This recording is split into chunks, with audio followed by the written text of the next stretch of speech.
మోకాల నొప్పులకు ఎటువంటి సర్జరీ లేకుండా ఎపియాన్ పెయిన్ క్లినిక్ అందిస్తున్న అత్యాధునిక చికిత్స.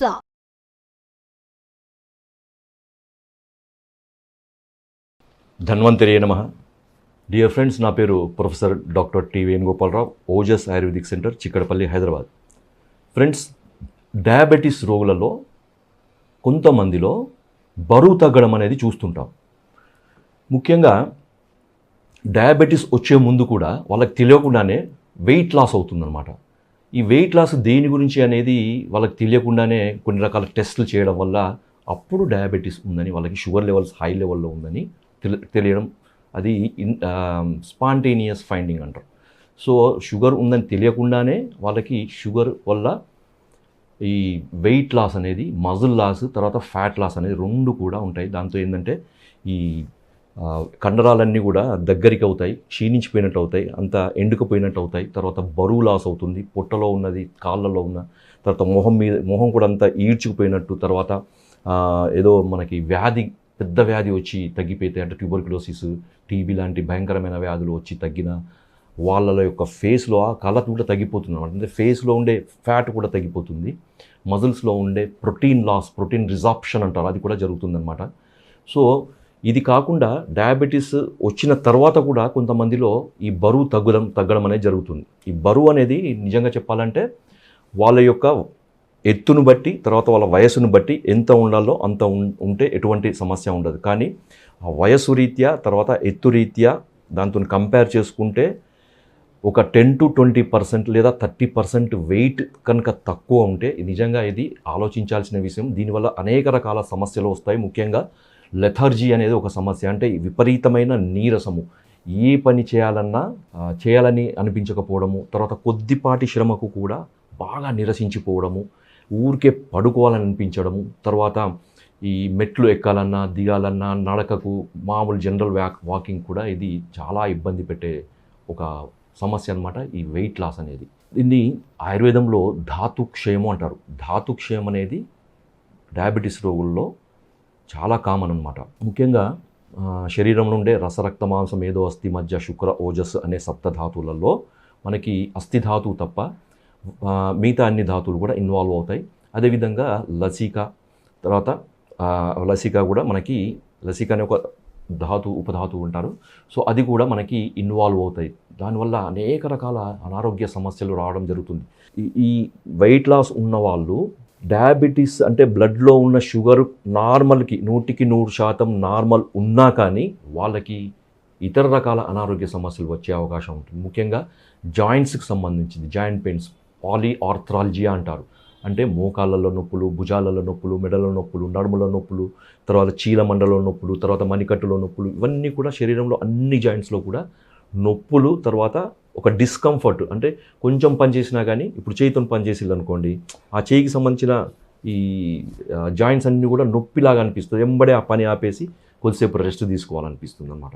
సో ఇలాంటి సమస్యలకి మనకి ఈ ఆయుర్వేదంలో ఎలాంటి పరిష్కారాలు ఉన్నాయో చూద్దాం. ముఖ్యంగా మనకు ఆయుర్వేద ముఖ్య సూత్రాలు అంటే డయాబెటిక్ మేనేజ్మెంట్, డయాబెటిక్ చికిత్సా సూత్రాలలో మొట్టమొదటి ఆయుర్వేద చికిత్సా సూత్రం ఏంటంటే క్షీణ బ్రహ్మయిత్వ.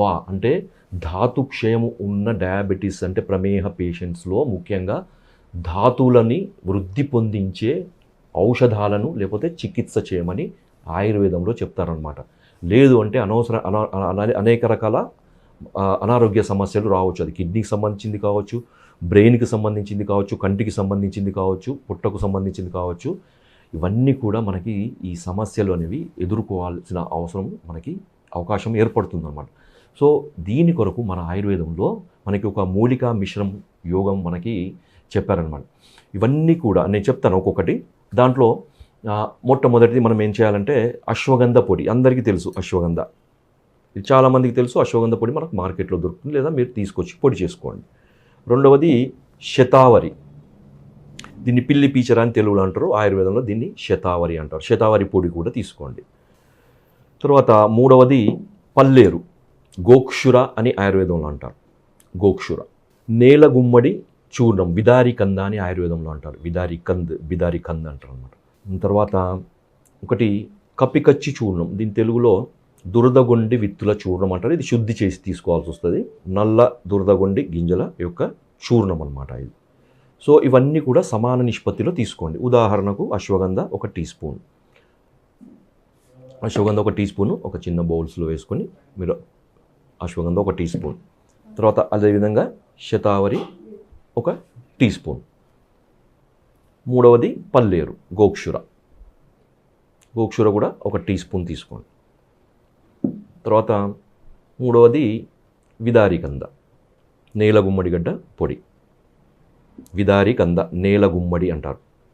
తర్వాత కపికచ్చు అంటే దురదగొండి విత్తుల చూర్ణం, క్రౌంచ్ బీజ్ అని కూడా హిందీలో అంటారు అనమాట. ఇది 1 టీ స్పూన్.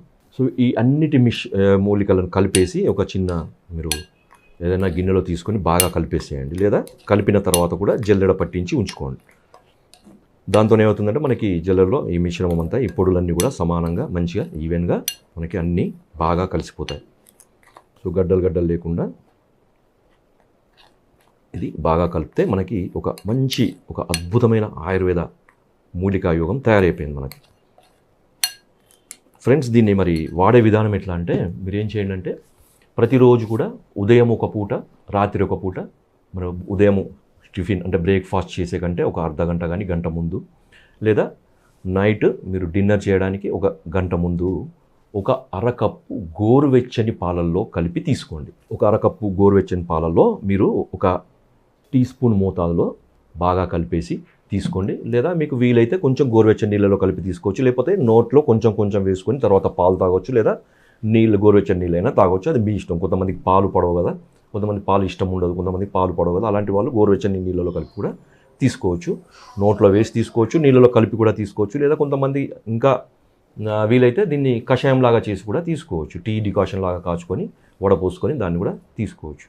ఫ్రెండ్స్, ఇది ఎంత అద్భుతమైన ప్రయోగం అంటే మూలికా యోగము అంటే ఇది వాడిన 1 నెల 2 నెలలలో వీళ్ళకి వెయిట్ లాస్ అయిన వాళ్ళకి బరువు పెరగడం జరుగుతుందన్నమాట.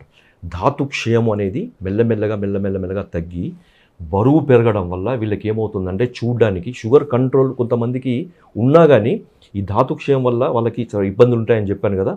సో షుగర్ కంట్రోల్ ఉండి ప్లస్ ఈ ధాతు క్షయం జరిగిన వాళ్ళలో మనకి ధాతు పుష్టి జరుగుతుందన్నమాట. ఎందుకంటే మనకి ప్రోటీన్ లాస్ అనేది అంటే మజిల్స్లో ప్రోటీన్ కదా ఉండేది ఎక్కువ. సో ఈ మజిల్ ప్రోటీన్ అనేది ఈ రిజార్ప్షన్ అంటే లాగబడుతుందన్నమాట కొంతమంది డయాబెటిక్ పేషెంట్లో హై షుగర్ లెవెల్స్ వల్ల, లేదా షుగర్ వ్యాధి వల్ల.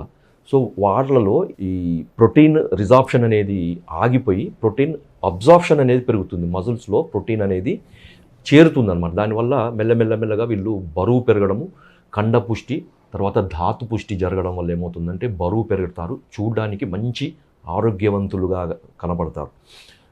అదేవిధంగా ఇంకా ఆయుర్వేదంలో ఈ బరువు పెరగడానికి ఇంకా చూడడానికి వాళ్ళు షుగర్ కంట్రోల్ ఉన్నా కానీ కొంతమంది ఏంటంటే చాలా ఏదో వ్యాధి పీడితుల్లాగా కనపడతారు, ఒక సిక్ పేషెంట్ లాగా కనపడతారు కదా. సో అలాంటి వాళ్ళకి ఇంకా ఆయుర్వేదంలో వైద్యుల సమక్షంలో వాడాల్సిన మెడిసిన్స్ చాలా ఉంటాయి.